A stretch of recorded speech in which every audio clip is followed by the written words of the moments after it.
Hi, everybody. Welcome back to another episode of the Force for Growth podcast. I'm Ricardo. I'm Courtney. Hello. Thank you for tuning in. Today, we're going to be talking about performing in crisis. So, some good stuff's coming up. Stay tuned.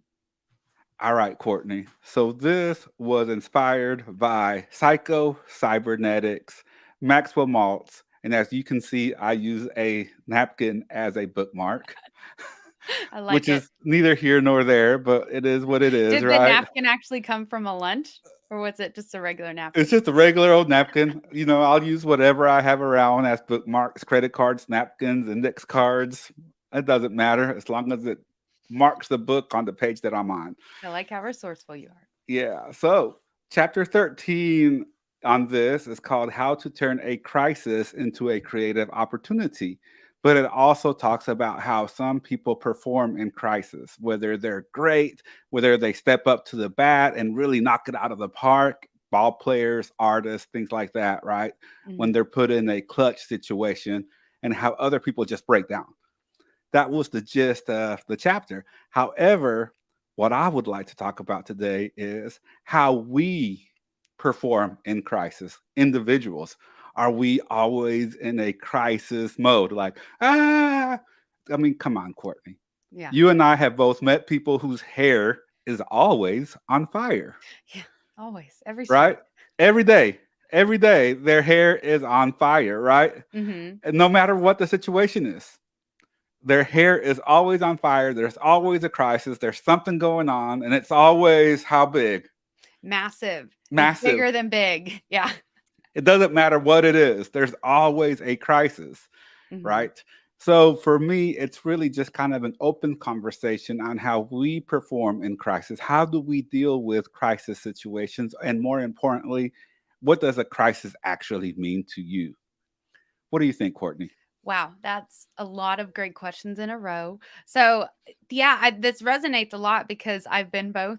I've been both recently, like I've been both of these people and really had to take a step back and look at my approach and my formula and how I'm looking at things and the meaning I'm putting on things. So, yeah, Ooh. before anything, the meaning you apply to a crisis it's going to make or break if something's a crisis. So, your past experiences of life, the things you've been taught, the beliefs you've inherited, or the beliefs you've decided yourself, all of these impact what meaning you put to the word crisis or any other word in this world. Keep in mind, you made all of those up.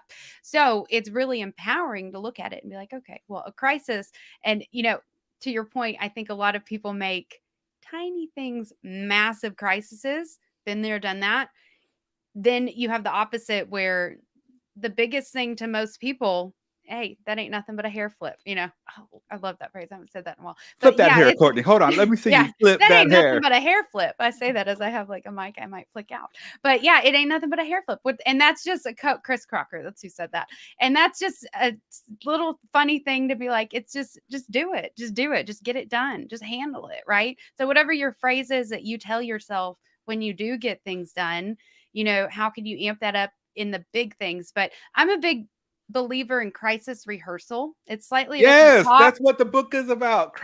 Yes, Yes. crisis practice. Yeah, so crisis rehearsal, and honestly, I learned the most about this in a license to carry class a few years ago.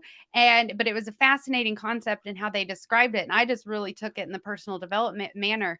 In that the basic idea of crisis rehearsals, let's say you walk in a room or you walk in your home, you just look around, you just look to make sure things are safe, or you think, what's my exit strategy? If something were to come in here and attack me, how would I get out safely? Am I prepared for that? And then you just prep this in your brain so you can let it go, right? So you aren't sitting there panicked the whole day about, oh my gosh, is somebody going to attack me? I don't know. In this day and age, come on, with online stuff, yes is the answer. So you just do this like quick crisis rehearsal so you can have a plan and let it go. Well, things tend to happen how you practice them. Yes.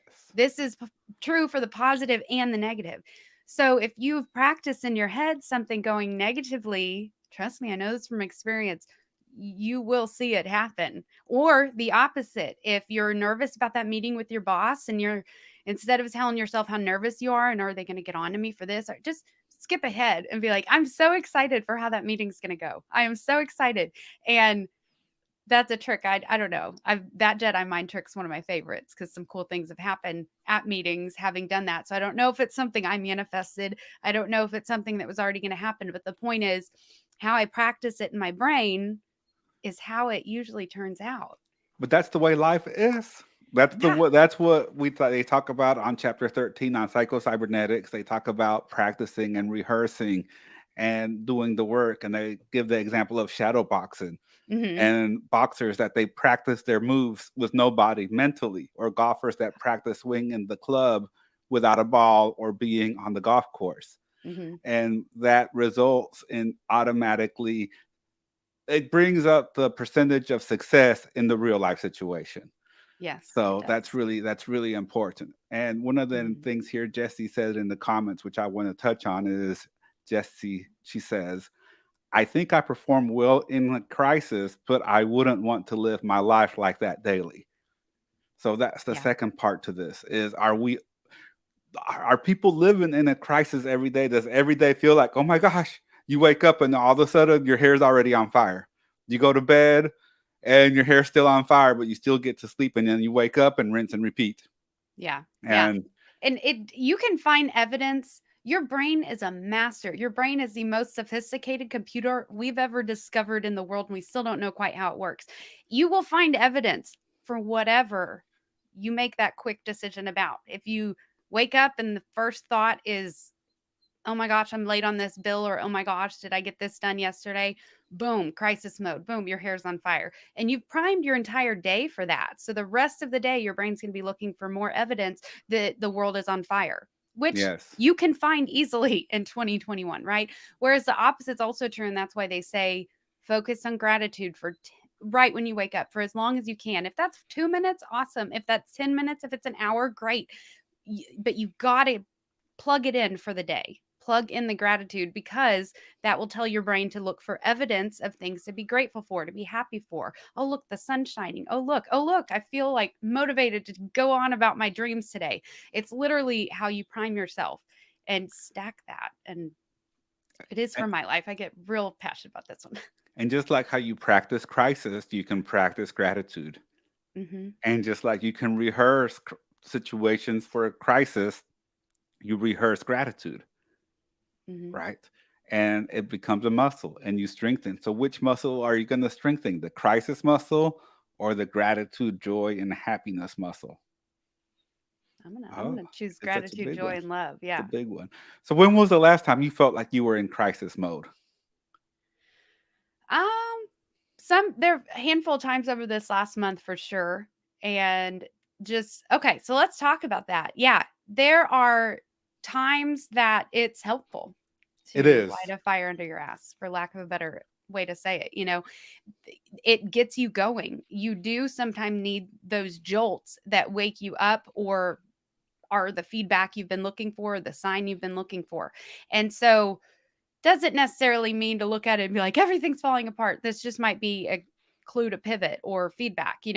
But it's it's real helpful sometimes because whenever I get in that mode, I get into this unstoppable mode where suddenly I'm 10 times more efficient than I normally am and things like this. And you got to get up and do it. But if you actually do it, you'll be proud of yourself. Well, then that pride you can stack on in other moments and stack onto the gratitude and the joy that you're also making sure you're practicing. And that's how you get the life you want. And it's not saying you won't ever have times where another crisis happens. You need to get up and handle it. Oh my gosh, what am I going to do? I have no idea. That's okay. Just don't stay there. Just don't stay paralyzed in that I don't know what to do. You got to move the energy into something. Fear is a feeling that's meant to be flipped into something very Yeah. quickly. And that could be physical energy, get up, do it. That can be like sit down, meditate. Like it just fear is meant to be flipped. Okay. It's not meant to be sat in for a year and you're like, I don't know what I'm gonna do. Oh, we've all been there. So let's see here. Jesse asks, so how do you guys handle a crisis? I'll take that one. One of the things that I have been working on consistently, and my greatest teacher in the world, my 7-year-old, soon to be 8-year old Sebastian, my greatest mentor, my greatest teacher, my greatest challenge, all wrapped up into one little 45 pound bundle of joy. Uh, I have to really practice not to react Mm. because, man, he'll say something, he'll do something, and it's like my first instinct is like, ah, that's just where I go. And I've conditioned that very successfully, I'll say. And I know that I'm conditioning it. I know that it's what it is, right? Oh, Jesse says he's 55 pounds. So my greatest 55-pound mentor. But I react, and I have to continuously remember and be conscious of how am I reacting? Am I or am I okay? Hey, it's okay. Mhm. It's Yeah, all right. that Because pause. every little thing could be a crisis. Oh my gosh, you spilled water here, you spilled chocolate there, there's this there, right? You stuck your head in the toilet. I don't know, whatever the case may be. It could all be like, what are you doing? What is wrong with you, man?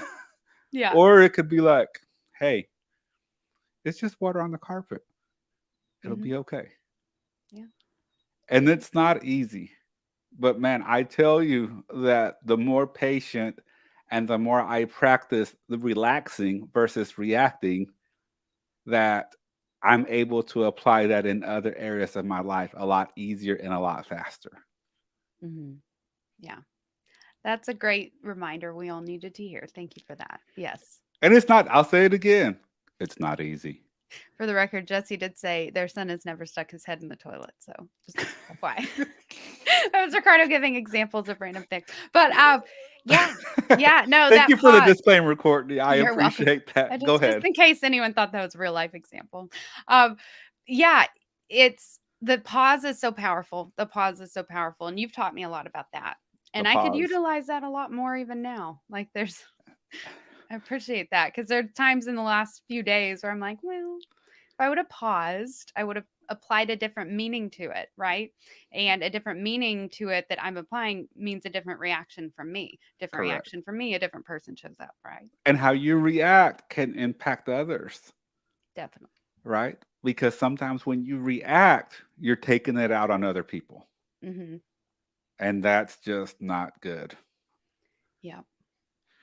You know, how you Yeah. react to that crisis and you take it out on other people, who knows what kind of chain reaction or domino effect that reaction starts. Hmm. Yeah. Just pause. It Man, is. Elizabeth Gilbert talks about relaxation is a superpower. It And it is. really is. And it really is. But it's also, we need to figure out why we're triggered by the things we're triggered. Why did these random words being said put you in crisis mode? It's Yeah. not saying you're wrong. It's just No. saying, figure that out. What's going on with those trigger words or what's going on with how you're handling and feeling it in that situation, and Hmm. why is it putting you that far over to the right? Yeah. Jesse asked Courtney, here's one for you. Okay. Do you think others, oops, she commented and scrolled it down. She asked, do you think others should step up so that you can just live the moment? Let's see. That's a profound one. Do you think others should step up so that you can just live the moment? So I when think you're it's in a all within crisis, us. yeah. So when you're in a crisis situation, is it just you feeling the crisis or is the team feeling the crisis? That's a great point. Yeah.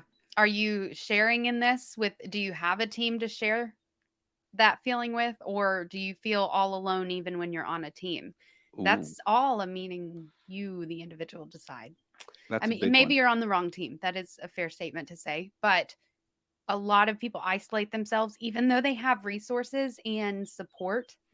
And we live through the crisis ourselves, deal with it ourselves, cause ourselves mental trauma and drama when we could just call a friend and say, can you give me some feedback? Or, hey, we're on a team together. I could use your help. Yeah. Just in a You're crisis, it's okay to ask for help. it is. And you're definitely on the wrong team if you're the only one that feels that you're in crisis and everyone is like chilling like they're at the Bahamas. Yeah. Yeah. Oh, I shared a meme the other day. It didn't say who said it, but if you have to tell them to help carry the bricks, they're not the person to build with. Yeah. Yeah. Exactly. That's Exactly. such a big So, one. And on mhm. the flip side, maybe you're the one making such a big deal out of something that's not really a big deal. Mhm. And And in that that goes 2 case, ways. That yeah, yeah, exactly, like, I could be the one causing the crisis in this environment for everyone, or is my environment putting me in a space that I'm gonna feel like I'm in crisis mode all the time? no That's a matter fair what. question to ask and make sure and check in because a lot of people blame themselves when it might be their environment. A lot of people blame their environment when it's themselves, it's all relative. It really is. It really is. So, one thing, let's circle back to the practice, to the rehearsal. How Mhm. you do one thing is how you do everything. Yes. So, how you handle one situation, let me rephrase that. How you handle one stressful situation is a really, really, really good indicator on how you may handle another stressful situation. Mhm. Yeah. And they get easier. Well, technically, they don't get easier. The situations don't. You just get No. better. Each Boom. your own. Yeah. That's it. And Yeah. that situations don't get easier. If anything, the situations might ebb and flow. They might get even more stressful. But you Yeah. know what? You're in a different space and you can handle more. So Mhm. that really stressful situation to you may not be that stressful versus someone who's experiencing this super stressful situation for the first time. They may be at their wits' end. Mhm. Yeah. It's all And about that's perspective. where I love there and I'm forgetting my brain's going blank on the name of the activity, but at UPW, especially in a lot of Tony Robbins live events, he'll do this. But he has his exercise where he'll walk you through asking what question is heaviest on your heart right now? What Mm, questions weighing you down? What question you are just paralyzed? You don't know what to do. You feel alone, ask it. Okay. And then he leads you through essentially a gratitude practice, right? What he's doing, and he's getting you out of your head into your heart. He's getting you aligned with your soul, all kinds of cheesy ways we can describe it, right? But basically, at the end of the exercise, he says, now, what was that question again? Once you're all in your heart. Yeah, I'm feeling the warm fuzzies as I'm even telling me the story because I'm anchored to the exercise. But basically, when you come back and ask the question again, your heart knows the answer. correct. And this is never something you ever say out loud. And it's just many times I've done that exercise. And I'm kind of saying this out loud to remind myself to do it more at home. I don't just have to be at a live seminar to do it, right? And just be It's powerful. careful And because you might get some answers that you know deep in your heart because that's where it's coming from, deep in your mhm, heart, and there to you're not really ready to explore it. So you're gonna get those answers. yeah. And that kind of I'll touch up on a little bit. That's a little bit that has to do with the brain and heart coherence because there's waves. The brain Hmm. has waves and the heart has waves, and sometimes they're out of line. And when you start thinking through your heart, you start to sync up those waves with the brain Hmm. and Yeah. they align. And Hmm. then that's when I'm not even going to say that's where you're at the smartest. That's where you're at your most powerful. Most pure. Yeah. Yeah. And you know the answer deep in your heart. Whether your brain wants to accept or deny or fight against that, your heart knows. Yeah. And it's about asking that question again and getting that resolve from your heart. Hmm. And even taking it a level deeper, a different exercise, but one that honorable mention is the 7 levels deep exercise, which I believe you can Google this and just find the instructions. But it's just essentially you're asking yourself why you want this thing 7 times.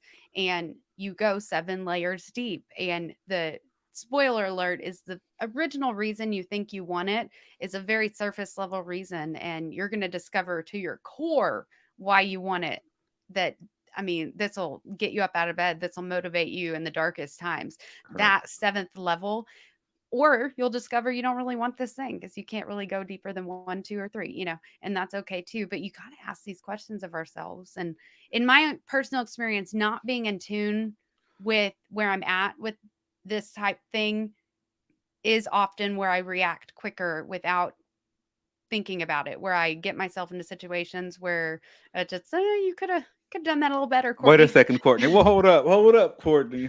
Stop the train. Are you Okay, trying to tell me that you're impulsive at times? little or a And, lot. and are you trying to tell me that this impulsiveness sometimes creates the crisis? Yes, that is exactly what I'm saying. Well, That we is gave exactly two what I'm tools. saying. We gave two tools from experience. The heart coherence meditation and the 7 levels deep. You can Google both of them. Mhm. And if you're in crisis and you do 7 levels deep, You'll figure out your why, and it'll calm you down because you're like, Yeah. okay, this is where I am, and this is where I need to be, and this is what I need to do. Hmm. And it'll charge you back up. Yeah. It'll It charge you will. back up. And one final thought here is we can create a crisis out of anything. We can Yeah. create these feelings of anxiety and angst and crisis and emergency out of everything and anything that we do. Hmm. Yeah. And I'll give you a secret, Courtney. Are you ready? I'm ready. 99% of the time, it's BS. And probably only exists in our head. It's Correct. not a physical thing. This is Correct. just The more you think you're stressed out about a situation, guess what you're going to feel? stressed out about that situation. Correct. More Isn't the stressed out ego about it. lovely? The ego will just be sitting there. It'll make up a problem out of nowhere. It'll panic you into oblivion. It'll solve the problem. And then you feel like you figured it out. In reality, you've been sitting there for 5 minutes and just having this roller coaster in your brain that you created. So Yes. just tone it down. Check Such, in. such a great talk, Courtney. I agree. This Boom. hit home. I like it. It really did hit home. This was good. Yeah. So, comment below, shoot us an email, hit us up on social media, talk to us about how you perform in crisis. Do you step up to the plate? Do you make it happen? Do you get overwhelmed and shut down? And how do you handle that? Hmm. Right? I hope that we gave you some tools and strategies here to think about, some places to go, and some resolutions. That's really what we're here for, is to come to Yeah. some kind of resolution if you are in this mode. Hmm. So let us know. And the thought just came to my brain, so I'm going to share it. But Tony Robbins, no problem is permanent, only your soul's permanent. Ooh, Fact. So facts.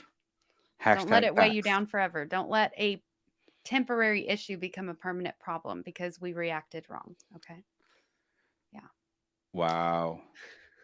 That is good. I'm That is channeling a good. lot of quotes right now. So Well, I I guess. mean, for the most part, realistically speaking, most of the problems that we create are temporary. Hmm. There's very few problems, a small percentage of problems that are long term, but even those problems can still come to some kind of positive resolution in your favor. Absolutely. Yes. So, thank you so much for tuning in to another episode of the Force for Growth podcast. Remember to follow us and like us on Instagram at Force for growth. And always remember to be a force for good A Force for Growth. and a force for greatness. Thank you, Bye. everybody.